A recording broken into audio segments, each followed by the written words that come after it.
everyone. Welcome to another episode of the AI-driven Enterprise Podcast. I'm your host, Arvind Rajan, co-founder and CEO of Astute Business Solutions. And today I'm excited to invite Rob Dickson, CIO of Wichita Public Schools, the largest school district in Kansas, serving over 50,000 students. Rob is a very well-recognized individual. For those of you who follow him on LinkedIn, he's very active in the technology space, and he's also been recognized with CIO of the Year honors in the past. Rob is also someone who's an AI enthusiast, and actually more than an enthusiast, I think he's also someone who puts it into practice. So I'm really excited to start this conversation with Rob and understand what areas he's exploring when it comes to AI. Welcome, Rob, to the podcast. Hey, thanks for having me. It is such an interesting time in history, isn't it? Absolutely is. It seems like whatever we try to do, we cannot just shake this thing off, right? It's not one of those things that's a fad. It looks like it's here to stay. And almost every conversation starts with AI these days. That's where the curiosity levels are the highest. That's what I'm finding in my conversation. Yeah, and the change curve just seems like every morning I'm waking up to something new. And it's not ever been like that. I don't even know how to plan these days because the change curve is so much. Do you even do a 3-year strategic plan, or is it a 90-day strategic plan? I don't even know anymore. The disruptions are coming fast at us Yeah. at all angles, and there are things that are affecting industries, things that are just affecting general horizontal technologies. And as you said, it's hard to keep up, but short-term planning seems like a good way to go these days.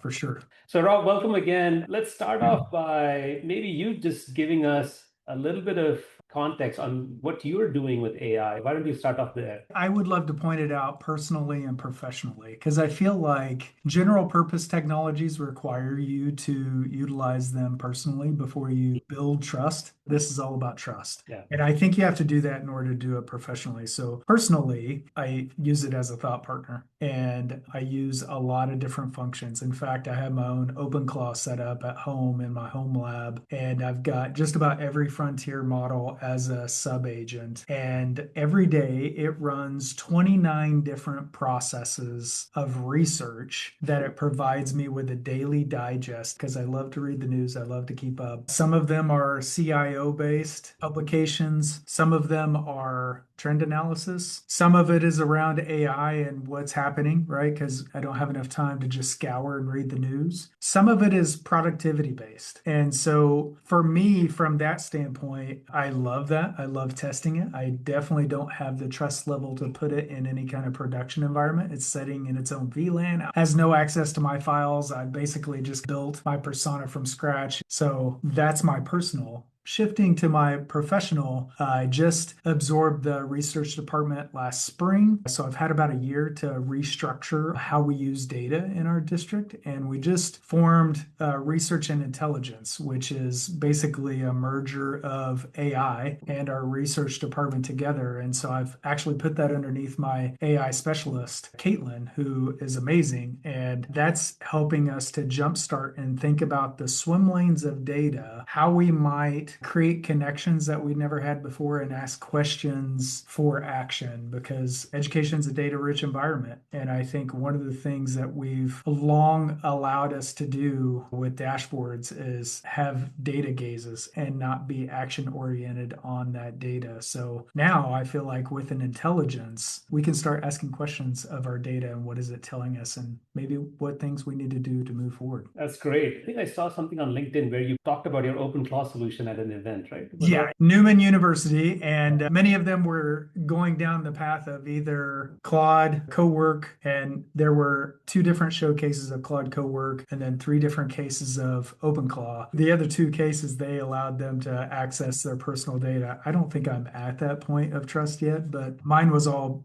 basically research-based. Yeah. You brought up a couple of good points, Rob, that I want to drill down into. So we hosted a panel discussion on AI for CIOs at the annual Alliance Higher Education User Group Conference in Orlando earlier this week. It was on Monday, Tuesday, and Wednesday. So on the Tuesday, we had a couple of CIOs. We had Scott Willett from UT System, and we had Lara Hopper, another VP of IT, as panelists. And one of the things that came up right off the bat, like the second question, I think, was about building trust. Obviously, companies have have gotten started earlier with AI. They're piloting a number of different use cases. And you brought up trust. So can you talk about what you are doing to build trust in that solution before you roll it out into production? And what are some of the things that you're thinking about, maybe in terms of guardrails or security, that absolutely have to be in place before a solution can be trusted? I love to give it use cases of productivity to where I'm not having to give it personal information or confidential information first. Understand the life cycle of the process. So with OpenClaw, whenever I give it a research assignment, I'm not giving it predetermined data for it to handle. I'm actually having it just do research for me to form an opinion or to inform me on something. So I think building use cases like that, because I would consider OpenClaw like it's definitely an inflection point because it remembers everything. Where we're at today with chatbots, you have a thread and you start a thread, and memory is getting better in these tools. Yes. However, you start a different topic in another thread. Foundationally, that's not how OpenClaw works whatsoever. You have a single environment that you engage with that tool. It'll process subagents automatically. And I think what I love about it is when I run into a problem or if I need to develop a skill, I ask it to develop the skill and to code the skill. Instead of having, I know there's like Claude Hub where you could download those skills. That actually is a great entry point for people to inject into your OpenClaw to basically infiltrate different data points into it. So having it build its own, I think is pretty amazing. And the frontier models, especially around computer operation, are blowing me away. I would say Opus 4.6, Sonnet 4.6, GPT 5.4 that was just released. In computer operation, wow, those things do amazing in troubleshooting the functions of a computer really well. And they also coordinate really well with other tools. Where I would have to humanly get involved in connecting an API to something, I can just ask OpenClaw to do it. It'll continue to process and use tokens until it fixes it. Like I've had it work on an API for Napkin AI, which doesn't even have an API. It developed the API. It probably took it about 40 million tokens or so, which end up costing a lot, right? That's probably 10, $15, depending upon the model that you use. But having it being able to intrinsically do that and me only just come back to it is an amazing process to have, in which you would have to have a human in the loop in every part of that process moving forward. So I say it's an inflection point because it can handle an agentic process from end to end and work with itself to get that finished, where most other tools I don't feel like can do that. They're almost single threaded. Yeah, I know what you mean, because right now I'm spending a lot of time in Gemini, and each conversation is a separate chat, and I cannot link those easily unless I write an agent that sits on top of it and manages that. And OpenClaw can do that. And more importantly, it's not just feeding information and asking questions. It's not basic inferencing anymore. It's actually autonomously going out and taking a request and figuring out how to build stuff, building it, and then giving you back an output, which is fantastic. Rob, I want to talk a little bit more about your specific industry. And of course, there's been a lot of talk about what's happening with education in the US in the last 12 to 18 months, massive changes. Yeah. But how are you seeing AI reshape K through 12? And what are some of the approaches that you think will serve K through 12 well with all of these new developments that are coming from AI? I think operationally, most school districts are adopting AI pretty quickly, right? Because we are a public institution and we utilize tax dollars wisely. I haven't hired an application developer in quite some time because my application developers with AI are probably 2 to 3x better than they were before, both in accuracy and in completion. So I would say that. So there's the operational and the back office side, right? That it happens quickly. I think when you come into trust in education, instructionally, that takes longer because we have a workforce,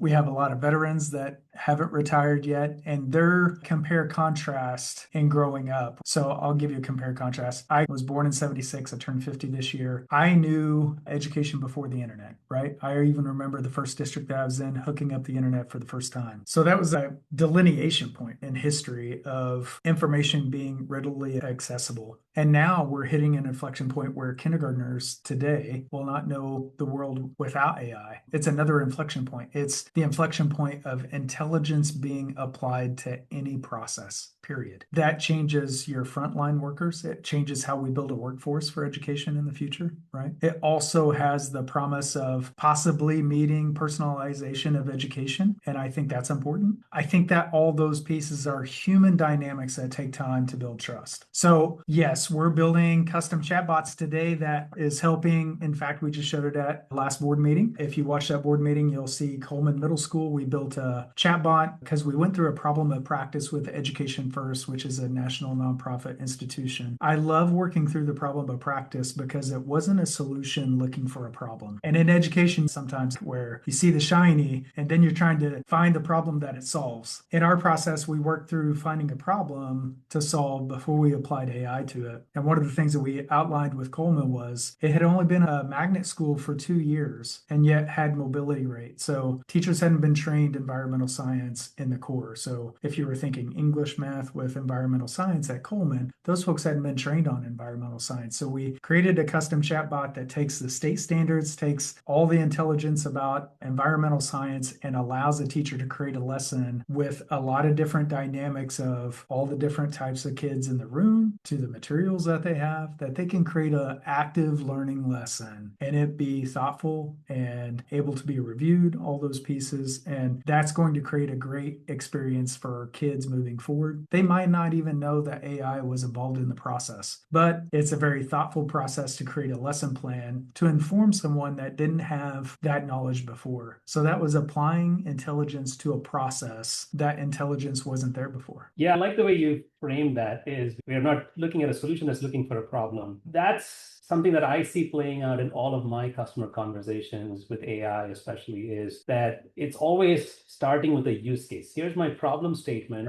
Can AI do something about it? Can it make my business process better? Can it improve my productivity and so on and so forth? One of my kids is in college now, but my second one is just getting ready to finish 8th grade and go to high school. And I know teachers work the hardest. They come in before school starts, they stay back when school ends, and they have a lot of work before and after.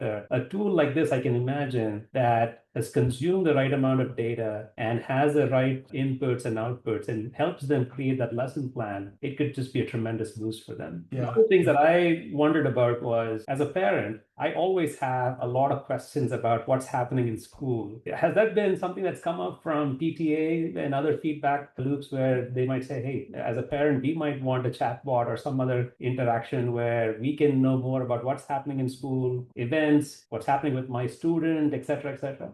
I'm glad you say that. We are currently developing our first public chatbot that will help a parent progress through enrollment. One of the problems of practice that we've found is that many times our parents don't have a digital literacy level high enough to go through the enrollment process on their own. And so they can go through enrollment on their own at home. There's not real help that helps them to know how to scan their utility bill or any of those other pieces that they need as a part of their enrollment process. So we're developing one because there are functional limitations to forms, right? I can only inform you so much. But with a chatbot to the side, I can explain further the why, the how, a lot of different components that you could do if you were in person. And this would allow us to assist a person outside. I do think, going a little bit to your point, we need to train our parents on ethical and effective use of AI. I have a 28-year-old daughter, 26-year-old daughter, and a 23-year-old daughter. My 23-year-old's in education today. She's going to become a teacher, works as a para inside the district today. Each one of those children of mine, even as a technology leader, I was never trained how to be a parent with social media. And you're seeing that in schools today. We're starting to change our cell phone policies and others to remove those out of the classroom because social media has such an impact on our attention spans, our cognitive levels for our kids because they need to understand balance. And I think in the same way with AI, it's a general purpose technology. We probably need to inform our parents on how to navigate that because no one else will. Yeah, I think it's going to be much harder than apps and games and other things like that because in in many cases, AI is just going to be embedded behind the scenes, and Yeah. you may be seeing just what's on screen, but you may not realize that AI is driving that behavior. You think of it as a product right now because Exactly. it's a chatbot, but you don't understand it as the feature which sits behind the scenes. Exactly. And it's hard for a lot of people to comprehend where that data is going, how it's getting processed. Mhm. Algorithm is sending you back a recommendation, and so on and so forth. When our kids were younger, we were worried about how early we could introduce a tablet, an iPad, or some other device. And now that problem's shifting. How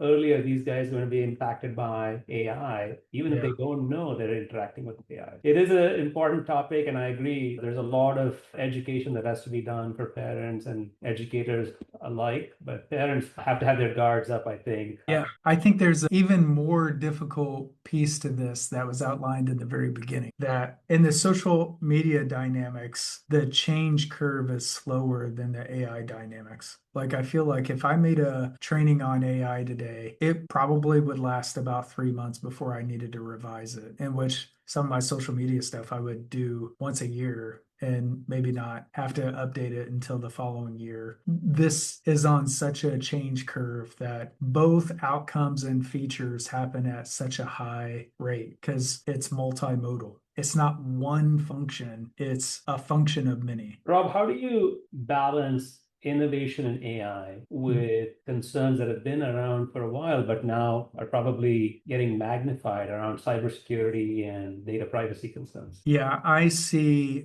data privacy as a foundational function. And I think as you navigate down processes, and we're having to adjust even how we approve apps, we look at how AI is being added as a feature set and whether we know it or not based on privacy concerns. I think the balance is staying informed of where your data is going, how it's traversing, and the life cycle of it. Are things being trained by your data? Having that awareness, our data privacy agreements are a huge function of that. And making sure that you can stay on top of those is really important. I also think sometimes data is generated. So in school districts, I don't know if you understand this, but we have what's called directory information, and each school district defines what that is. The problem is that sometimes these apps generate data that is outside of that directory function. So when you have labeled something directory information, it can be shared, great, but sometimes an app and sometimes whether it be AI will generate data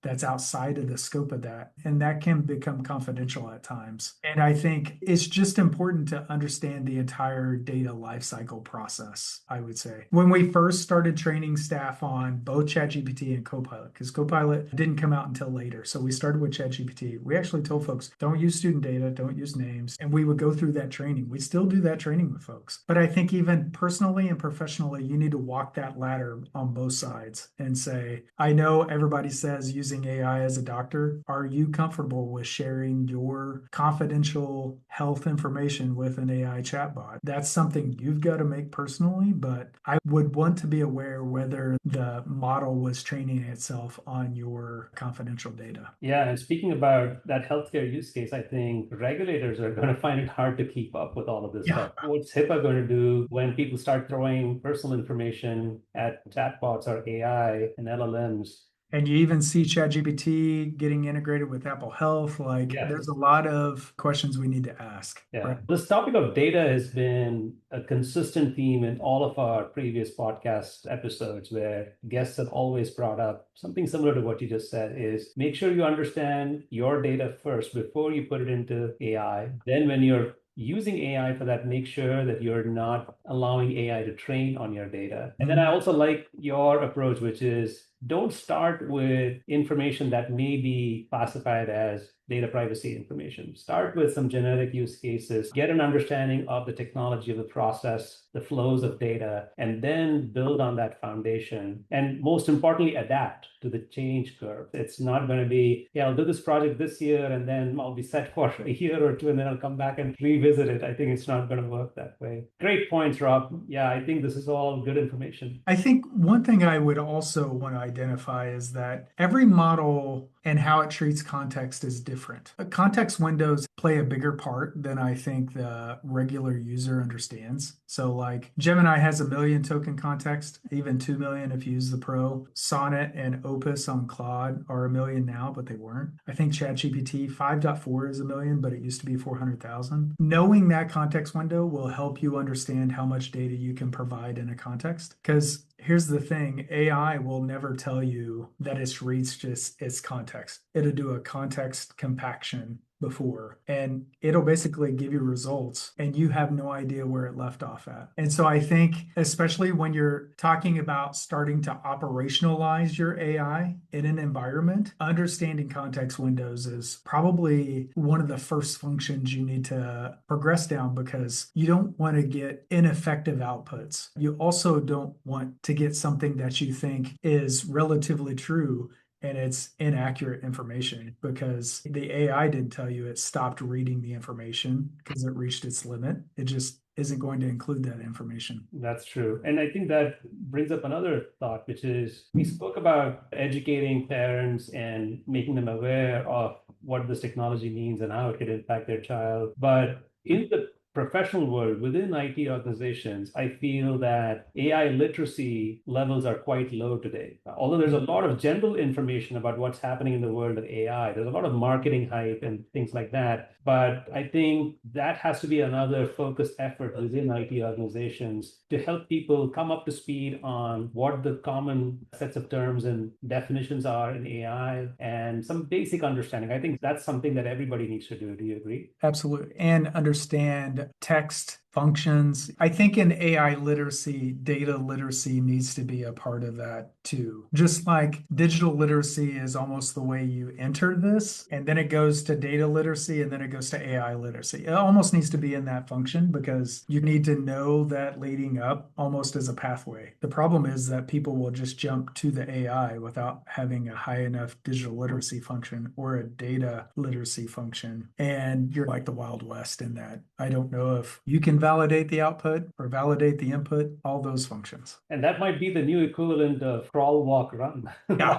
for sure. This is great. Rob, as a parting thought, for your fellow CIOs in K through 12, maybe in the broader context in education, just based on your experience and what you have on tap within your organization for, let's say, just 2026, what are some parting thoughts that you would like to give? Convergence. I would say I don't know that the market's ready for the convergence that's about to happen. The ability for an enterprise to both curate, keep up, and function with an intelligence at every task, it's never happened in history. I have no idea what an outcome is. The parting fact that I would have for you is you need to keep up. In some way, you need to keep up so that your business, your function, your department can survive the number of waves that come your way. Because I think we'll solve some problems in the future that haven't been solved yet. Some of that is based on context and memory becoming unlimited. I really think that will happen within the next 1 to 2 years. I think it's a memory issue that we have currently today. There are constraints on devices and memory and hard drives because of AI data centers being built right now. But the ability to apply intelligence to any task will change how we operate as humans, period. Yeah. And this is certainly not one of those things where you want to sit out and watch. You want to actively participate. Absolutely. And be in the game. Rob, thank you so much. Fantastic conversation. Thank you for sharing all of your thoughts and experiences. Look forward to having you back on the podcast at some other time in the future. Yeah, this is a great conversation. Thank you. Have a good day. Bye. Hello.